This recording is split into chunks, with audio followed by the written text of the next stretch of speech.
Hello, Southwest pilots. Charlie Mattingly here again with Leading Edge Financial Planning. Just want to address one of our open enrollment issues going on right now. I shouldn't say issues, but it is open enrollment season at Southwest.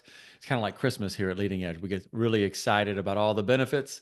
And right now, you have the ability, many of you have gotten the email from SWAPA to change or leave alone your short-term, long-term disability. So that's going on right now, October 15th to October 29th.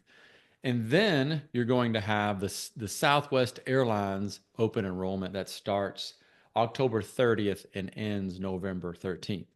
So we've already made, me and Andy Christopher, another one of our leading edge advisors, we already made a YouTube video about the nuts and bolts of short-term disability, long-term disability, loss of license, how they all fit together in great detail. So check that out. I'll put that link in the show notes and or the email here.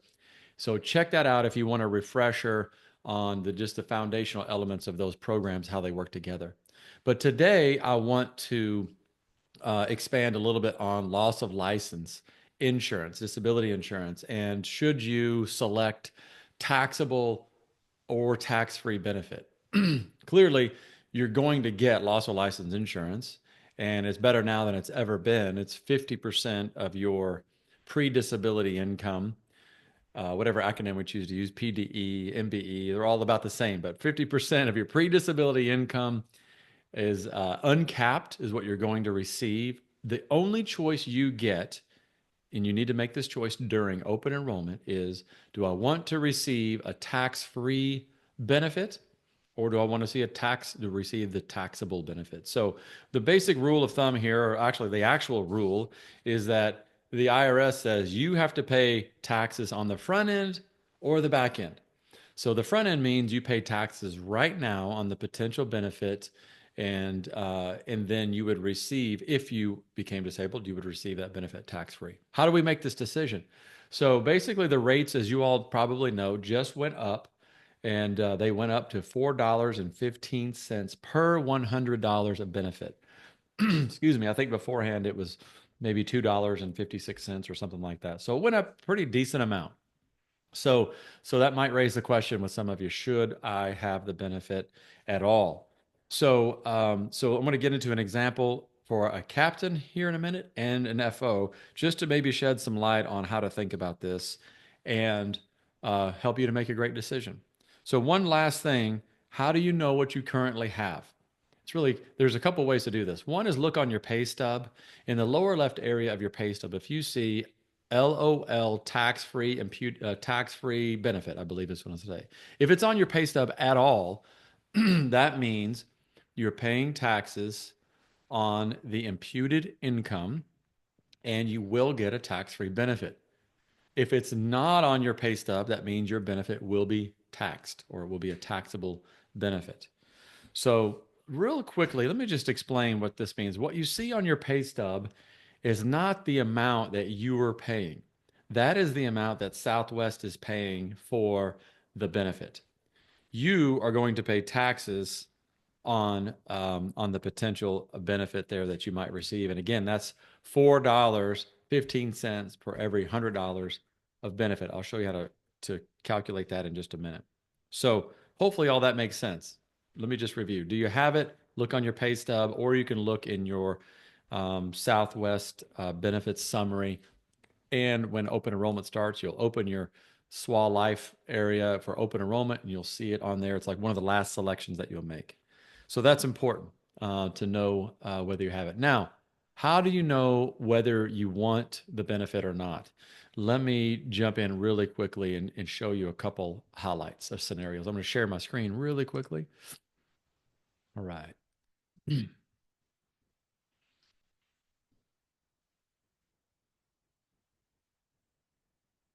Okay, so I use some of our tax software to try to run a couple scenarios just to maybe help talk through this. Why do we want taxable versus non-taxable, or vice versa? So let's take a look at a captain that is uh, flying a goodly amount and let's say making $500,000 a year. The important number here is to know that if that captain becomes disabled and cannot fly, then they're going to receive 50% of that income for their loss of license. Clearly, that's about $250,000 of a benefit a year. And now, do we want that taxable or tax free? Is it worth paying tax on the imputed income? So let's take a look real quick. I ran through our tax software. And as I got through the software, I was like, man, there's a lot of variables. You know, does my spouse work? Do I have a military pension? Do I itemize deductions? Do I use the standard deduction? So all those things are going to come into play. So I tried my best to just give you a big picture, you know, look at what this might be like. So, okay, $250,000 of gross loss of license benefit. What would the net be first if I receive a taxable benefit? So $250,000, assuming that you take the standard deduction, which is about 29,000, I think 29.5 for tax year 2024. Your federal tax estimate would be about $43,000 on that money, or 17.2%. We call that effective or average tax rate. That's what that would look like. So now what I did, and again, there's a lot of other assumptions to think about. State tax is one of them. Do you live in a tax-free state like Tennessee, Texas, Florida, Nevada, or not? That's going to also play into this consideration as well. So if I subtract that tax amount, $43,000, from my $250,000 that I would get, that turns out to be a net benefit of $17,250 monthly versus a tax-free benefit of $20,833. So one of the things is you get to decide, is this enough? You know, or do I need this amount? Now, again, these are high numbers because I'm assuming somebody made 500,000 before even going out on disability. So these numbers are pretty high. Okay. So now what's the difference? The monthly difference here, just to save you the math in public, is about $3,500. So one way to frame this, if I choose to pay the tax on the imputed income, then I get $3,500 more dollars per month in this scenario if I get a tax-free benefit. So in other words, if I choose to pay what turns out to be about $278 a month in taxes, again, you're not going to see that number on your pay stub. You're going to see a much, much larger number. Remember, you're just paying tax on that larger number that you see. So if I pay this amount of tax per month, if I became disabled, then I would get this benefit instead of this benefit. About $3,500 difference. Now, is it always going to be $3,500? No, of course not. Depends on the circumstances. But I looked at several scenarios and it seemed like about, you know, you could go maybe 3,000 depending on your tax circumstances might be the difference. So it might be a little lower. But I really doubt you'll see a difference of 2,500. That's just too low in most high income scenarios. You know, this would mean you're probably either donating a lot to charity or you have a lot of tax deductions or something, but this is not likely. Most likely it's going to be $3,000 to $3,500 a month difference in the tax-free versus taxable benefit. So again, I don't want to try to be too exact here because everybody's situation is so different. But just keep in mind, if you want a number to hang your hat on, about $3,000 a month difference or more, and that's not even including state taxes, between the tax-free loss of license and the taxable. Okay, so that's the captain side. Does that help you make a decision? I don't know. Depends on what you want.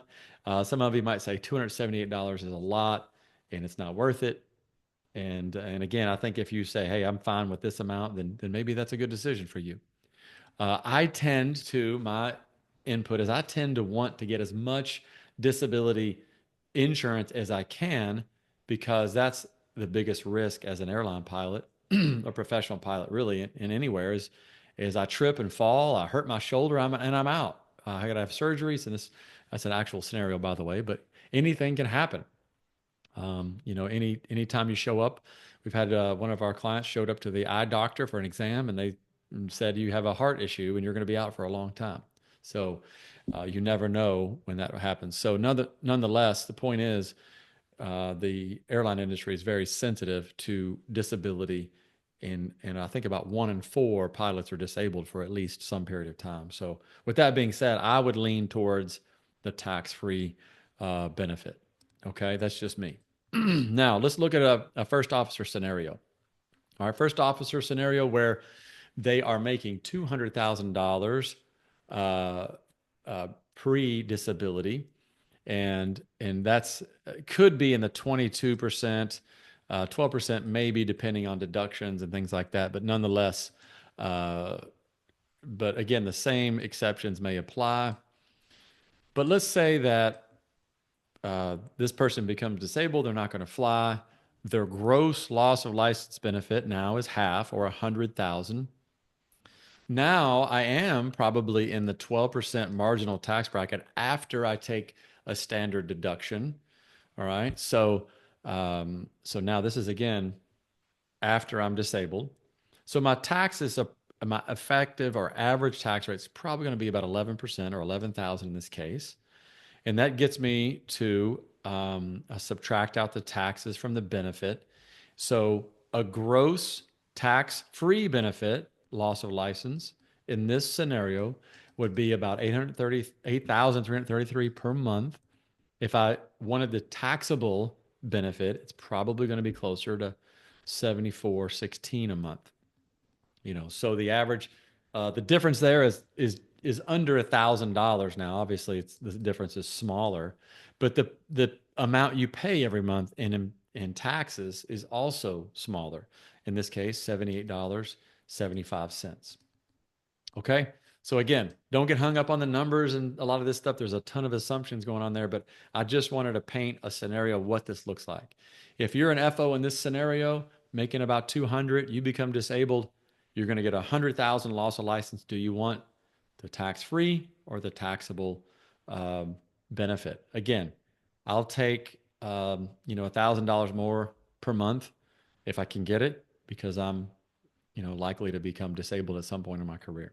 Just my thoughts, and wanted to share a couple scenarios with you there.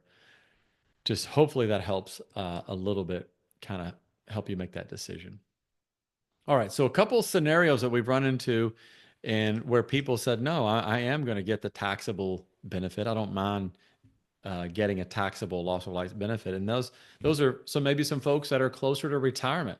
They have a lot of sick time, maybe, and they know they're going to be able to layer that sick time on top of any loss of license and or long-term disability. So that's a big benefit there. If I've got less time until retirement, high sick bank, really high sick bank, that might be a scenario where I choose to elect the taxable loss of license benefit.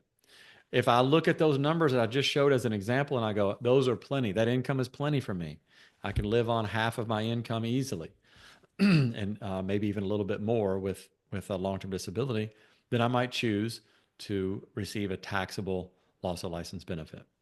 Otherwise, I might lean towards the tax-free benefit, just in my opinion.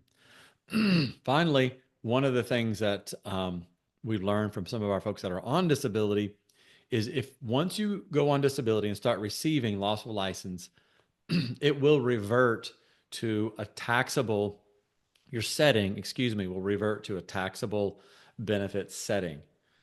It's not like, let me clarify there, it's not like your benefits all of a sudden are going to become taxable. It's not. It's going to stay the way it was when you became disabled.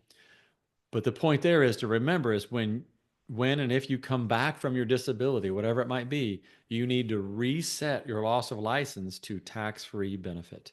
Because for some reason that when you go on disability, that it reverts to taxable, just the setting, not your current income. And when you come back, you'll have to change that setting back to a tax-free loss of license benefit if that's what you want. So hopefully this was helpful. Please feel free to reach out to any of us on our team. You can reach me at Charlie, CHARLIE, at leadingedgeplanning.com. My cell number is 865-328-4969. Kevin Gormley is happy to help with these. He's very smart on these benefits as well as Andy Christopher. So you can reach out to those guys, Kevin at leadingedgeplanning.com and Andrew at leadingedgeplanning.com if you have any questions as well. We'd love to help. Again, this is not tax advice or investment advice. Your situation is very specific. Your circumstances are different. So just wanted to share some general ideas to try to help you make this decision. Hope this helps. Have a great open enrollment season, and please reach out if we can help at all. Thank you very much.